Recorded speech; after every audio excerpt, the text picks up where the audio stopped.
Hey, it is October the 1st, and we're going to start the month off strong.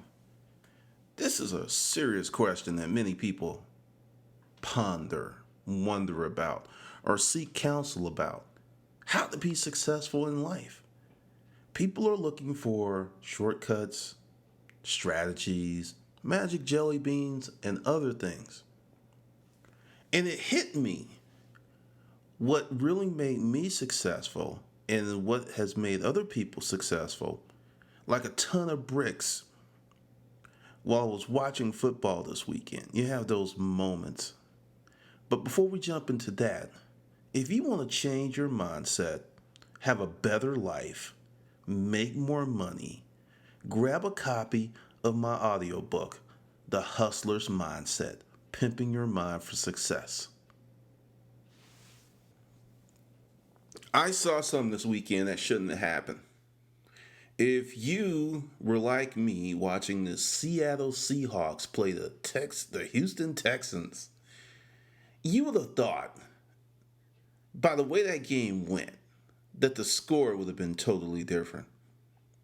The Seattle Seahawks were literally outplayed, out-hustled, just showed up for damn near 3 quarters. Then something happened.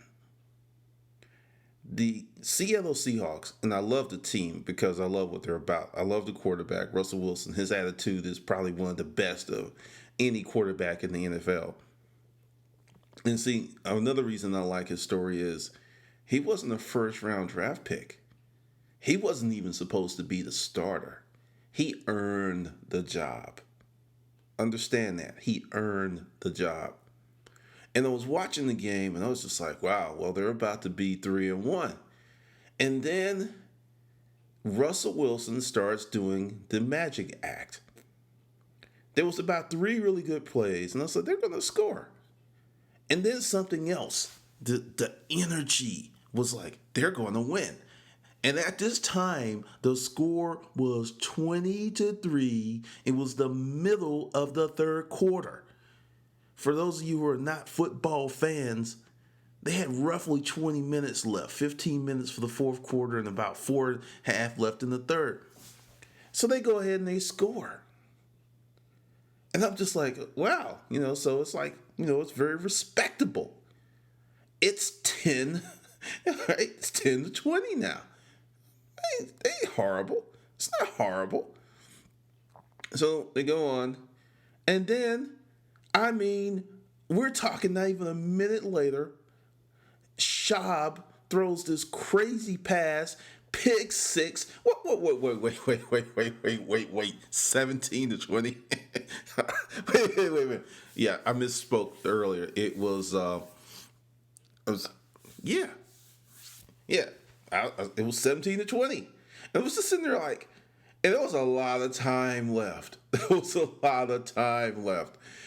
And one of the announcers said, the Seattle Seahawks believe that they can win every game until, no matter what the score is, until the final whistle.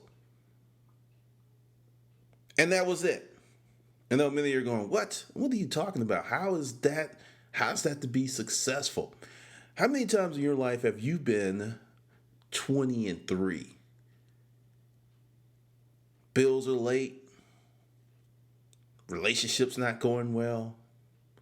There's so many things that are pressing on you, weighing heavy on your soul, that you check out, you cop out, you tap out.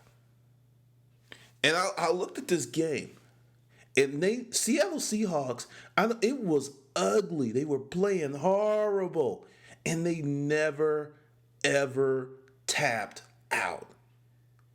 They never freaking gave up. Ever. They still believed, no matter what the score reflected, they still believed. And I sat back there after I watched the game because it was like, this shouldn't have happened. And I started to think. I started to really, really think. Many people are looking for some simple, easy portable strategy that they could put in their pocket and whip out as needed to be successful. Successful is not a thing, it's a verb. It's not an end goal, it's an ongoing journey.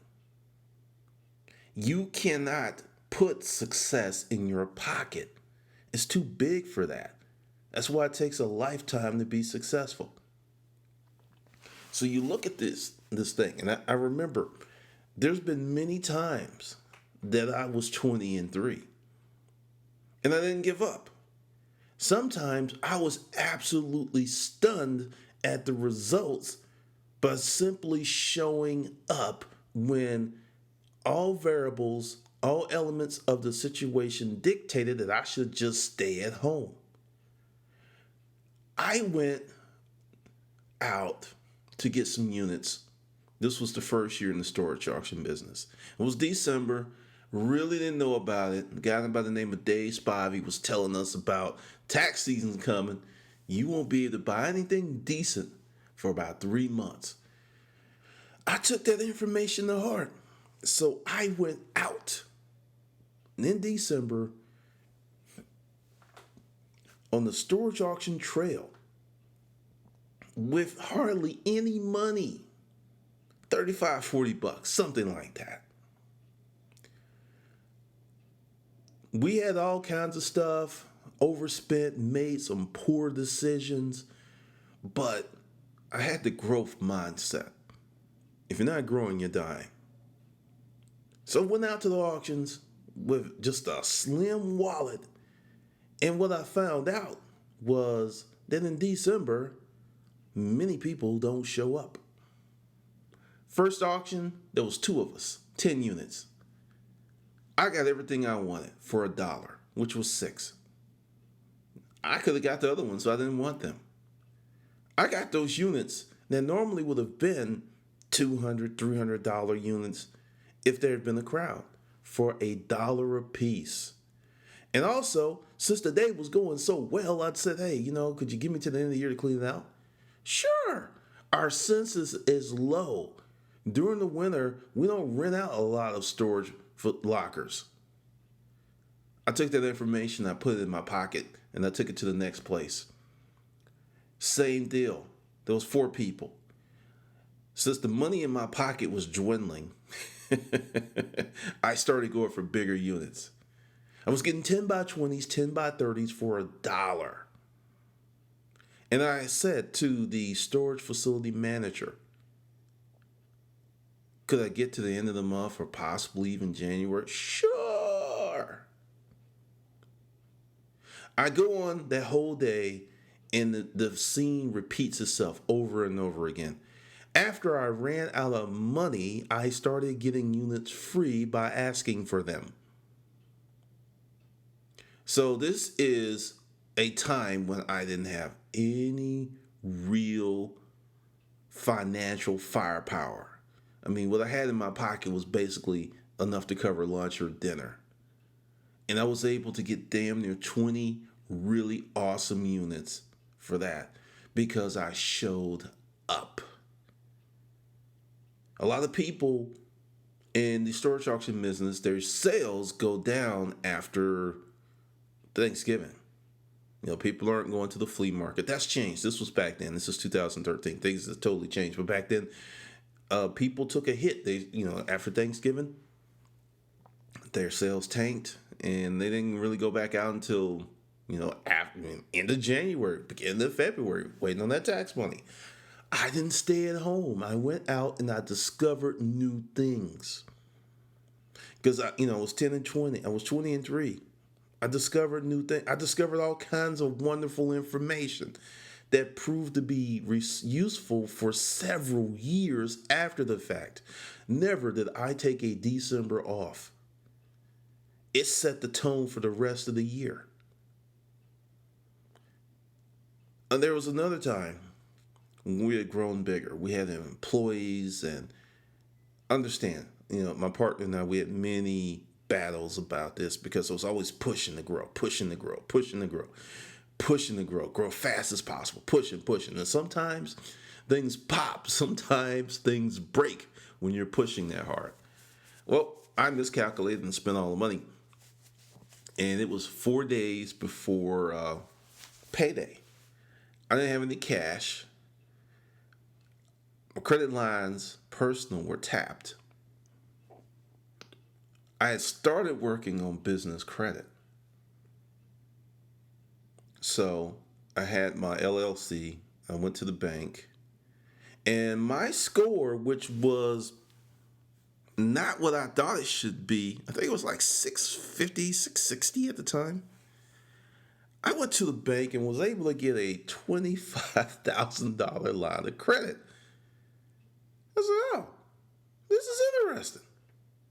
I went to another bank, and then went to another bank, and then went to another bank, all on the same day. At the end of that day, I had $100,000 in open lines of credit from 4 different banks. I didn't tap out. I didn't stop.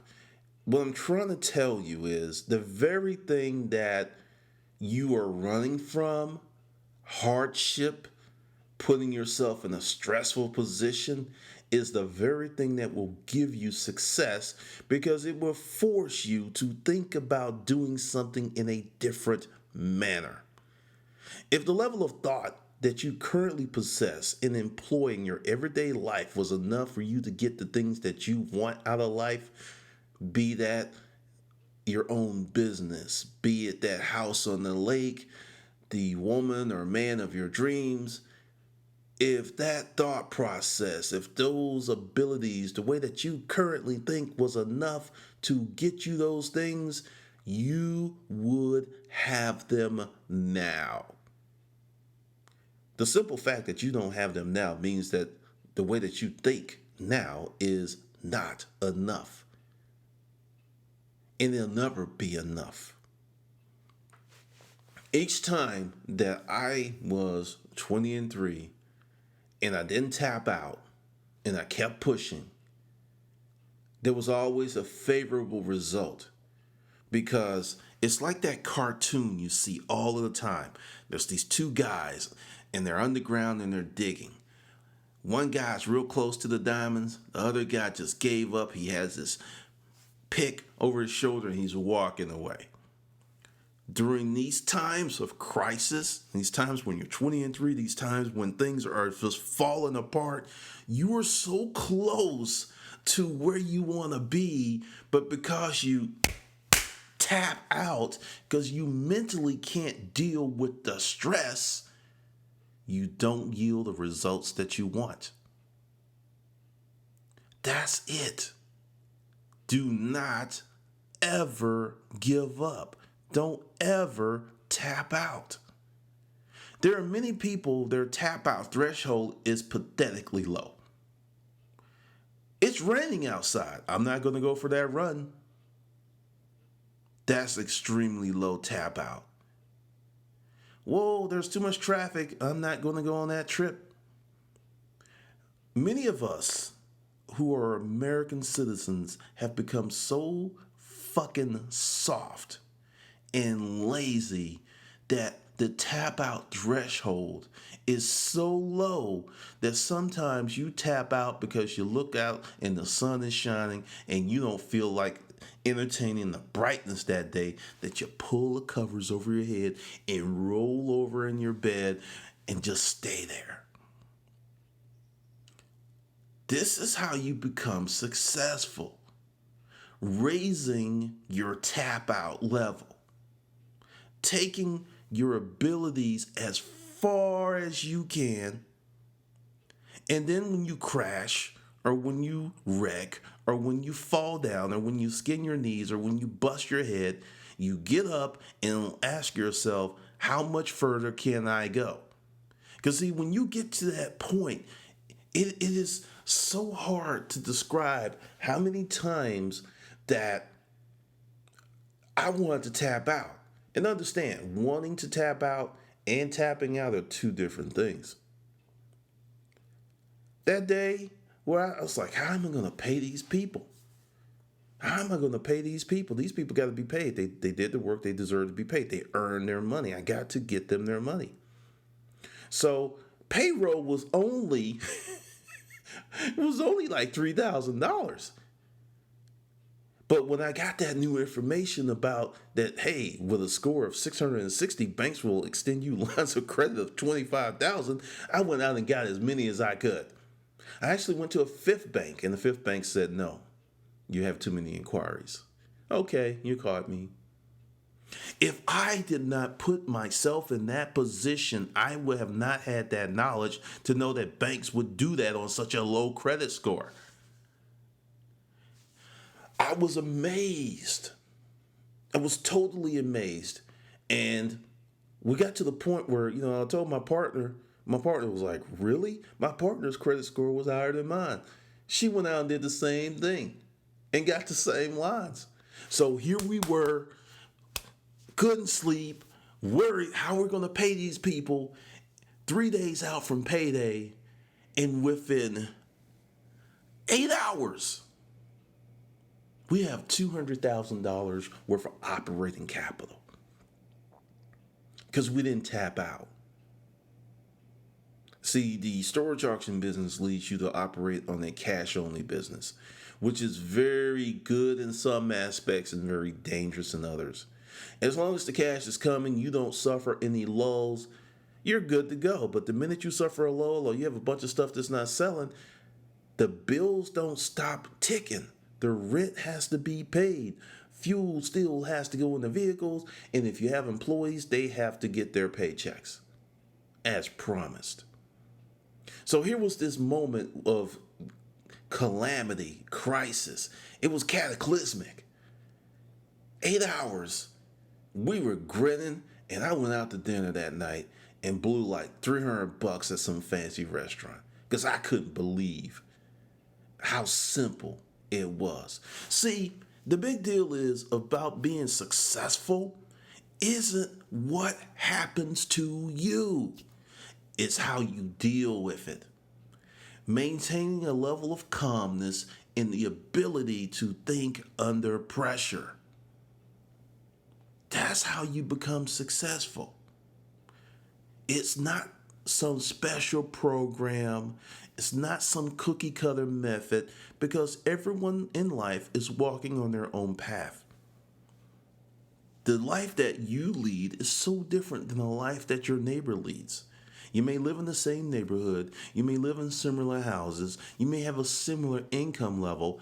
And then the differences just start to mount. People are looking for the easy way out.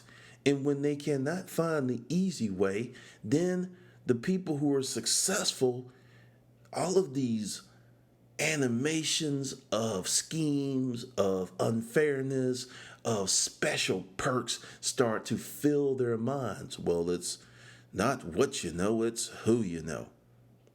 Networking is important, but I submit to you that innovation, the ability to think on your feet, the ability to create stuff is more important. It is more important. We live in an age, this year of our Lord, 2013, that you can go into your spare bedroom, get on YouTube, leverage the knowledge that you gain on YouTube, the internet. Your only cost is sweat equity. And you could, within a year, be having a part-time business making 20, 30, 40, 50, 60, 100 grand or more. The information is out there. The resources are out there. Why aren't more people successful? It's a mindset. Going back to the Seattle Seahawks, they did not stop believing, no matter how ugly it got. If you saw J.J. Watt, he got his ass kicked. J.J. Watt was kicking ass for 3 quarters. I mean, he got punched, literally. 7 stitches.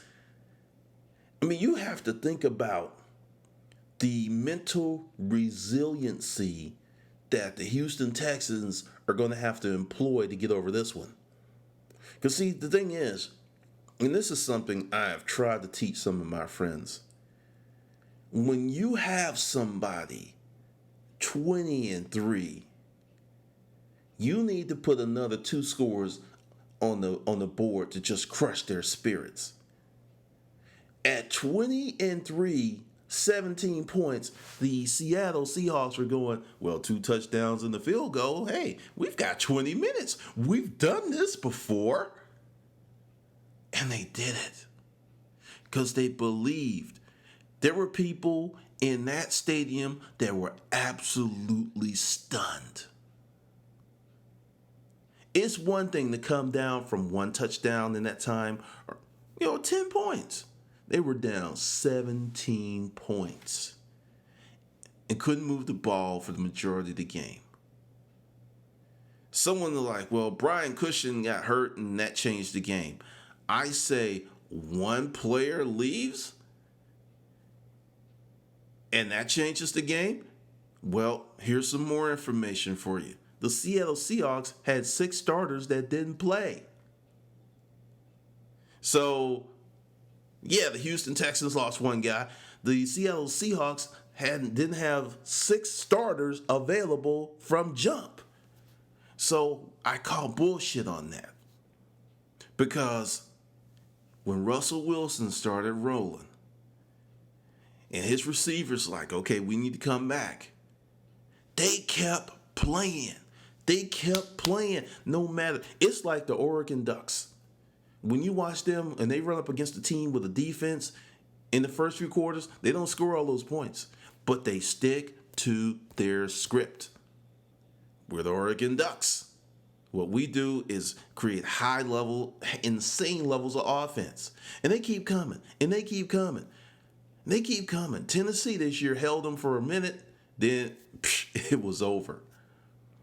You have to understand, if you do not stop, you will be successful on some level. If you do not stop. But that tap out level, that, life, you kicked my ass, I can't take it no more. I'm about to go take this one and go sit in the corner, go in the locker room, put a little salve, maybe sit in the hot tub and think about how you kicked my ass yet once again. Successful people say, fuck the hot tub. I'm bleeding. I'm going to keep fighting. Hey, you know what? You're going to get some of this blood on you. I am not going to stop. I am not going to go ahead and submit to life saying you can't have this. When I wrote my first book, The How-To Guide, because it had a different name, that I don't even remember at the moment. There was so many problems with that book. And there were so many people that were like, oh, Glendon Cameron get right. Glendon Cameron put up this messed up product. Glendon Cameron did this. There was so much stuff that was coming from people. One person who was one of the most vocal people wrote a book of his own that's on Amazon right now. I'm not going to give you his name because I'm not trying to give him any business. But he has not sold as many, because I've checked and I know how the Amazon ranking system works. He have not sold as many books since he put that book out, maybe a year ago, as I used to sell in a day. Hold on. That felt good. Now understand, you have to understand how the world works. You have to understand that if you keep pushing, you don't tap out. Many people are not used to dealing with that. If you are one of those hard-charging business persons and you just keep pushing, a lot of times you get a rep for being just tough to deal with, because most people are not used to someone that is relentless. They're not used to that tenacity. They're just not. It's just like it's too much because they cannot relate. In the 48 Laws of Power, there's this one law: don't piss off the wrong person. There are people that you piss them off, they are coming after you. I don't care if you're in the castle. I don't care if you're in the fortress of solitude. They are going to come after you, and they will not stop until the breath leaves their body. That is a scary motherfucker. And many people are worried about the scary motherfucker versus mentally flipping it and saying, I am going to become the scary motherfucker. That little switch, that little 180-degree turn of I'm afraid versus I am. When you become that person, you will get so many results. But it goes back to mental resiliency. You have to have the ability of Peyton Manning, because everyone right now is looking at him and going, woo. When Peyton first came out, he was garbage. He threw so many interceptions, but he didn't tap out. Did you hear me? He didn't tap out. He kept playing. He kept playing. He kept playing. He got better. He learned to read defenses better. He kept playing. He kept playing. Even when his neck was jacked up and he got traded, he said, fuck it. I'm Peyton fucking Manning and I'm going to keep playing. And right now, he's that scary motherfucker. Because he did not quit. Through the pain, through the adversity. And understand, this dude is going into the Hall of Fame. He already has won a Super Bowl ring. He does have nothing else to prove. But he didn't tap out. He took his game to an upper level. I want you to think about that. Mental resiliency is not just not tapping out. It's also not becoming comfortable with your success. He has it all. He's got more money than you or I, all of us put together. But he's still out there competing at an extremely high level because he's mentally tough. When you become mentally tough, you can literally change your world. As long as you're tapping out at the slightest hardship, at the rainiest day.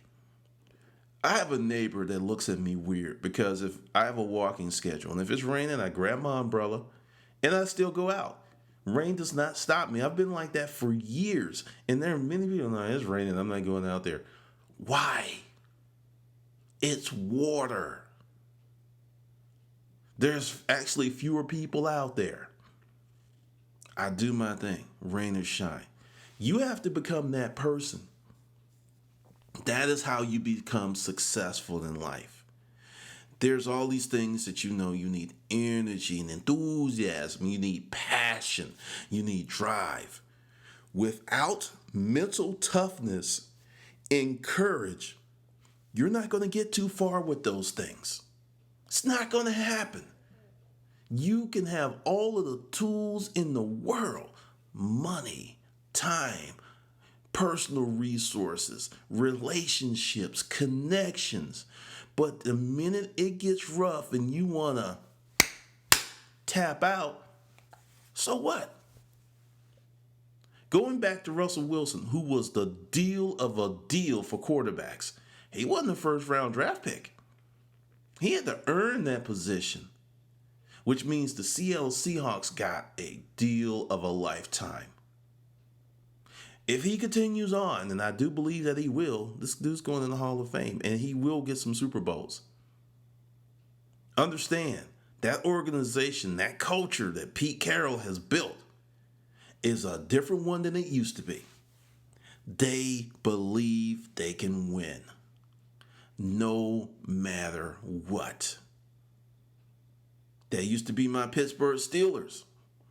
Right now, they're going through all types of issues. And it'll work itself out because the culture, the history of that team, it's just like the University of Alabama. When you look at these programs that have history of winning, it's because of a philosophy. There is someone, it used to be Mal, but he passed. Someone at the top is saying, we are going to win. Someone at the top is like, we're going to make whatever personal financial investments that we need to make to win. Schools that don't do that well, They treat it as just a byproduct of, college life. I will say, for many schools, football is number one over educating students, which could be one of the reasons that, the degree myth video I made a few years ago is so relevant. But you have to make the decision to be successful. You cannot use namby-pamby, wimpy words such as, I hope to be successful. Well, we'll see what works out. Well, I tried my best and it didn't work out, so I guess that's just not for me. That is pussy talk. That is pussy talk. And when you speak pussy talk to yourself, you fuck yourself. You mentally condition yourself for mediocrity. You mentally condition yourself to tap out so quick, so easy, so fast that you walk around mad at yourself because there's so many times that you could have been successful if you had just went an inch further. Not a mile, not 10 miles, an inch. Because your tap out threshold is so low. It doesn't take anything. Someone can sneeze. You're tapping out. You can't deal with that because it's so low. Someone asked me on Facebook, it's like, how did you become so resilient? And I said, from a lot of fucking up. And when I go back, it started early. I had to learn how to speak, something that most people take for granted. 6 years of speech pathology in there, flipping flashcards and pronouncing words until my jaw hurt. I didn't know that what I thought was an unfairness was an advantage. At a very early age, I learned how to work harder than most people. That is a serious, wonderful attribute to have. The ability to learn how to outwork a lot of people, which is the reason that my first book, which was not the best, I will not shy away from that. I won't run from it. I'm actually proud of it because there are people out there that have spent 10 years writing the perfect book, getting it perfectly edited, doing all of these wonderful things, and they sold 100 copies. And I know a person like that who can't stand my ass because I rub it in all the time. Understand, mindset is so important. Mindset is incredibly important in being successful.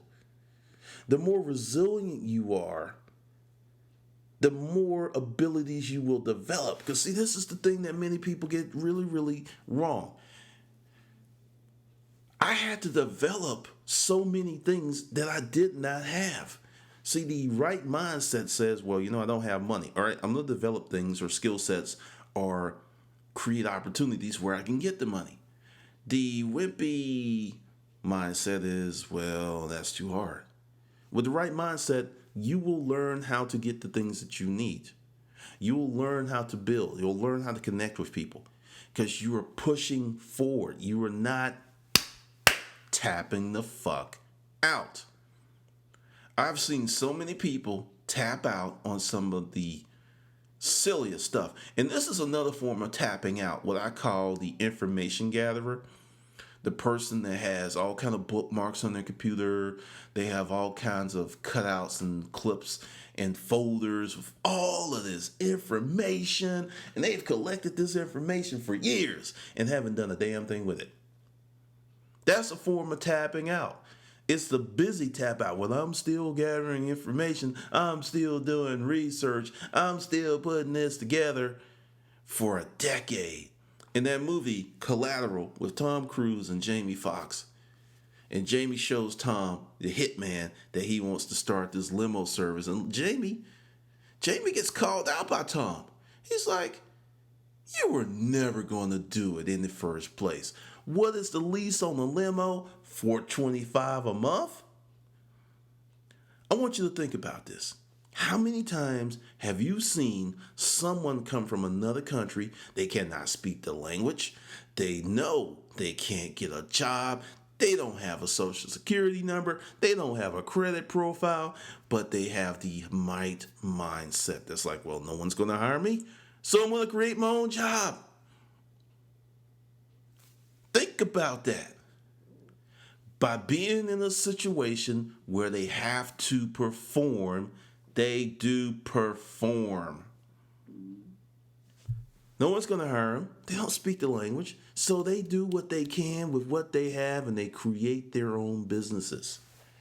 I cannot tell you how many times I have watched a Mexican family that would come into my warehouse, and I will see them, because the thing is, when you give Mexicans good deals, they come back over and over, and they bring friends, and they bring family, and they tell everyone. And I remember this one guy that came in, talked to him. His English was better than most. Next thing I know, he had this van. Next thing I know, he's driving this Ford F-150.